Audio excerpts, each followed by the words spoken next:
Friends, in today's gospel, our Lord is invited to a luncheon, a dinner, and he speaks to, in the Gospel of Luke chapter 14, he says, he was on a Sabbath, so after the Sabbath,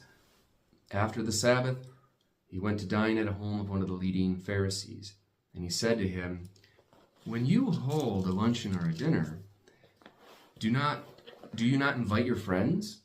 Do you not invite your brothers or your sisters, your relatives, or even your wealthy neighbors?" And he is trying to teach in this moment, and he says, in case they may invite you back and you get repayment. He says, rather, when you dine, when you have a banquet, invite the poor, the crippled, the lame, the blind. Blessed indeed will you be because of their inability to pay you. And so sometimes we give sometimes to others because they gave to us and we feel like we owe them something. But our Lord is trying to teach us that it's better to give and to lend and to take care of those who cannot give back, who cannot repay you in any way. Therefore, the gift that you gave cannot be repaid, and it kind of secures that act of charity.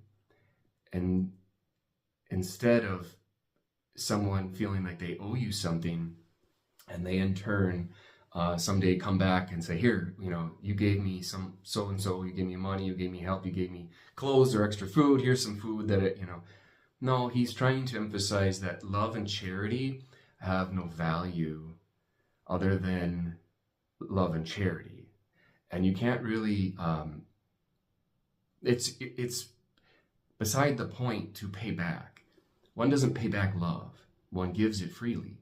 One doesn't pay back the banquet or the dinner, whatever you've done for your friends and neighbors, they can easily pay you back. And it becomes kind of like, sometimes it can be a contest.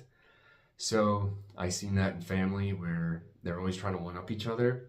But that doesn't create love or family. It creates weird division and jealousy, which in the heart is a bad mix. So Jesus ends, he says, blessed indeed will you be because of their inability to repay you, for you will be repaid at the resurrection of the righteous. And so, friends, we got to think long term. We got to think of heaven and merits earned, blessings. He speaks quite a bit about building treasures in heaven. I don't know what that looks like, considering there is no materialism or consumerism in heaven. So what are these rewards? What are the things the Lord's speaking about at the resurrection of the righteous? These are things we need to reflect on. And it should give you motivation and the courage to love and to give without expecting any payment back. I tend to try to do this so that my heart grows in charity. I try to give to people blindly with my right hand, and my left doesn't know what my right hand did. That's in another gospel. I tend to try to make an example and to family members and friends when I give something away. And sometimes it's moving. Sometimes it helps them. It reminds them of the act.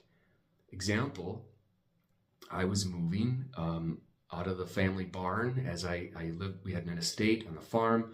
A corner of it was a shop of mine. And a relative asked me about an engine stand. So I was a mechanic. I built Mopars, restored cars. I had several back in the day, Chargers and Challengers, and lots of fun. But I had a lot of tools, and I had some things that a cousin wanted.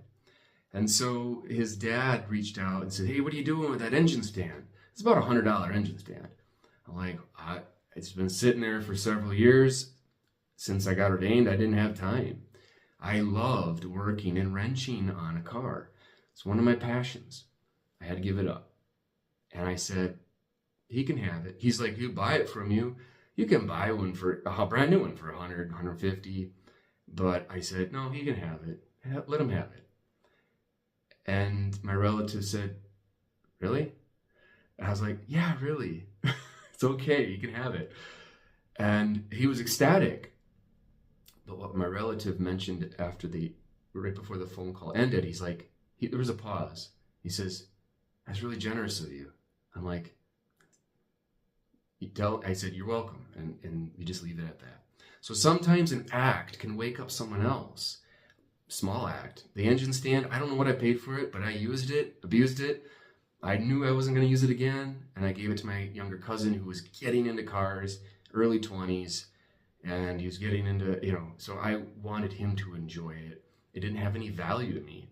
It literally meant nothing to me. It means more to me that it was given to him, my beloved cousin, that he can now enjoy it. And that's what Jesus is trying to teach. So God bless, and try giving a little bit more. And if it pains you, that's a good place to be. That means you need to give. Give until it hurts, and then back up a little bit and relax. And then the next time, give a little more until it hurts.